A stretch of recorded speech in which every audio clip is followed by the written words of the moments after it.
Michael Chen had stopped believing in blind dates years ago. At 42, the CEO of Chen Industries had been set up more times than he could count, usually by well-meaning friends who thought his corner office needed a companion. Tonight was supposed to be different, though he doubted it would be. His sister Jennifer had practically begged him. "Just one date, Michael. Christmas Eve. What's the worst that could happen? I could waste another evening making small talk with someone who only sees dollar signs," he'd replied. But Jennifer had worn him down. She always did. So here he was, standing in his mountain cabin, watching the snow fall outside, waiting for a woman he'd never met. The fire crackled in the stone fireplace, and the Christmas tree glowed softly in the corner. His niece, 7-year-old Sophie, sat cross-legged by the hearth, playing with her stuffed reindeer. Jennifer had dropped her off earlier, claiming she had last-minute shopping to do. Michael suspected his sister was simply ensuring he couldn't back out of this date. "Uncle Mike, when is the lady coming?" Sophie asked, her voice full of curiosity. "Soon, sweetheart," Michael said, glancing at his watch. 7 o'clock. She was already 15 minutes late. He felt relieved and disappointed at the same time. Then, through the window, he saw headlights approaching through the heavy snow. A car pulled up, stopped, and a figure emerged. A woman in a red dress and a gray coat, snowflakes already dusting her auburn hair. She looked up at the cabin, then back at her phone, seemingly checking the address. Michael moved toward the door, ready to greet her properly.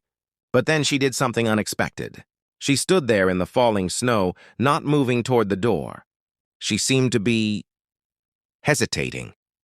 He could see her take a deep breath, square her shoulders, then take a step forward before stopping again. "She looks cold," Sophie observed, joining him at the window. Michael opened the door and the winter air rushed in.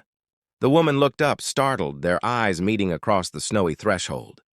She had kind eyes, he noticed. Nervous, but kind. "I'm sorry," she called out, her voice nearly lost in the wind. "I'm trying to work up the courage." "Courage?" Michael asked, confused. She laughed, a genuine sound that surprised him. "To knock on your door. My best friend dared me to do this. She said I spend too much time alone, too much time being careful. She literally bet me I wouldn't show up tonight." Michael found himself smiling. "And here you are, standing in the snow to prove her wrong?" "Something like that." She took a few steps closer. "I'm Claire Madison. And before you invite me in, I should tell you that I have no idea what I'm doing. I'm a high school English teacher who hasn't been on a date in 3 years. I definitely didn't expect my blind date to be, well, you." "What's wrong with me?" Michael asked, genuinely curious. "Nothing's wrong," Claire said quickly, now standing at the base of the porch steps. "It's just that Jennifer mentioned you own a business. She didn't mention this successful." She gestured at the beautiful cabin, the expensive SUV in the driveway. "I teach kids about Shakespeare and comma usage. I live in a 1-bedroom apartment with a cat named Darcy." Sophie appeared beside Michael. "I like cats. And I like Pride and Prejudice. My mom lets me watch the movie even though I don't understand all the words." Claire's face softened immediately. "That's one of my favorites. Mr. Darcy is quite the gentleman." "I'm Sophie. Are you going to come inside? You're getting all snowy." Michael stepped back, holding the door wider. "Sophie's right. Please, come in. We can talk about why my sister is terrible at setting expectations. And you can warm up by the fire." Claire climbed the steps slowly, snowflakes melting in her hair as she crossed the threshold. As she passed Michael, she paused. "I almost didn't come. I actually turned around twice on the drive up here. What made you keep going?" Michael asked. She met his eyes directly. "Because my friend told me something before I left. She said that being alone is safe, but being lonely is sad, and I've been both for too long. So I took the dare. Even if it's just for one evening, even if nothing comes of it, at least I tried." Michael closed the door against the cold. There was something refreshing about her honesty, her vulnerability. "For what it's worth, I didn't want to come here tonight either. Well, I'm here because I own the cabin. But I didn't want to do the blind date thing. I've done it too many times." "So we're both here against our better judgment," Claire said with a small smile. "That's oddly comforting." Sophie tugged on Claire's coat. "Do you want hot chocolate? Uncle Mike makes really good hot chocolate." He puts marshmallows and everything. That sounds perfect, Claire said, slipping off her coat. Michael took it from her, noticing she was trembling slightly. Though whether from cold or nerves, he couldn't tell. While Michael prepared hot chocolate in the kitchen, he could hear Claire and Sophie talking by the fire. Sophie was showing her the ornaments on the tree, telling the story behind each one.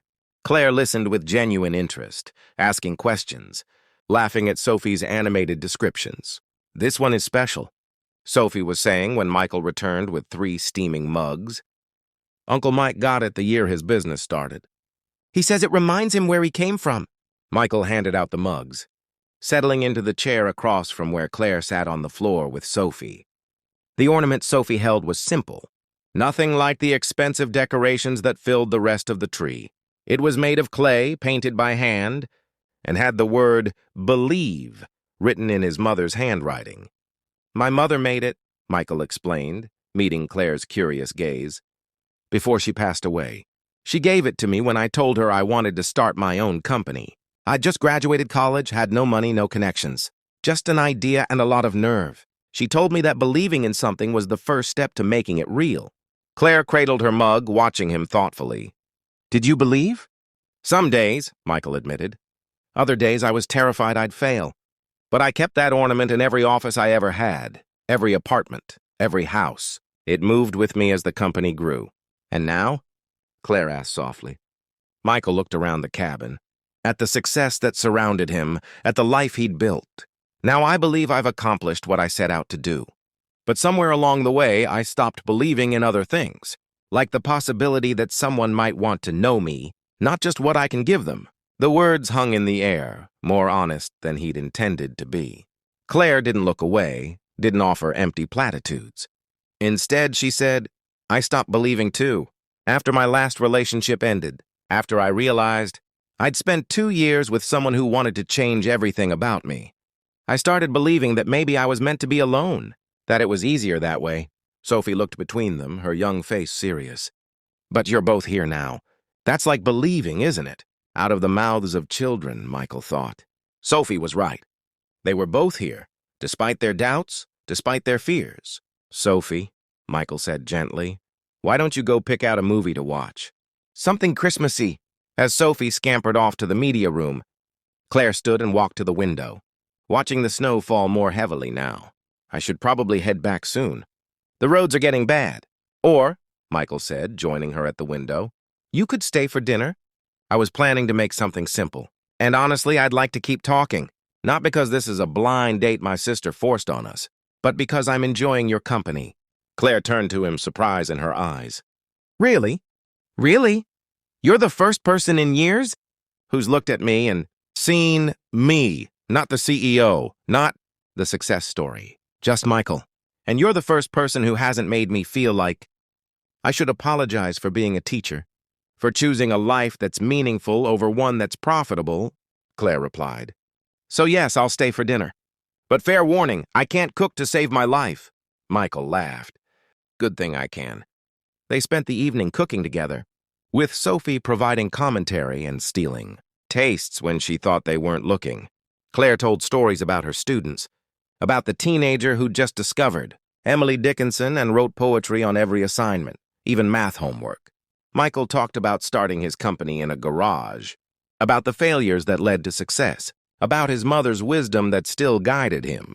After dinner, as Sophie dozed off by the fire, Claire and Michael sat on the porch, bundled in blankets, watching the snow blanket the world in white. "Thank you for taking the dare," Michael said quietly. "Thank you for opening the door when I was too scared to knock," Claire replied. They sat in comfortable silence, the kind that only happens when two people unexpectedly find understanding in each other. Michael realized that for the first time in years, he wasn't thinking about quarterly reports or expansion plans. He was simply present in this moment, with this woman who'd been brave enough to stand in the snow. "Can I be honest about something?" Claire asked. "Please. I'm glad my friend dared me. I'm glad I kept driving even when I wanted to turn back. Because this tonight has reminded me of something I'd forgotten, that taking risks can lead to something beautiful." Michael reached for her hand and she let him take it. "My sister is never going to let me live this down." She'll tell everyone she's a matchmaking genius. Claire laughed. My best friend will do the same. We'll never hear the end of it. Is it too soon to say I'd like to see you again? Michael asked. Not because of a dare or a setup, but because I want to. It's Christmas Eve, Claire said, squeezing his hand. A night for believing in possibilities. So no, it's not too soon. I'd like that too. Inside, Sophie stirred and called out. They went back in together, and as Michael carried his sleepy niece to the guest room, Claire straightened up the kitchen, humming softly to herself. When he returned, she was standing by the Christmas tree, looking at the Believe ornament. You know what? She said. I think I'm ready to believe again, too. Michael stood beside her, and in the glow of the Christmas lights, with the snow falling softly outside and the fire warming the room, he felt something he hadn't felt in years. Hope. Sometimes the best things in life come from the chances we almost don't take. From the dares that push us past our fears. From the doors we're afraid to knock on. And sometimes, just sometimes, those chances lead us exactly where we need to be.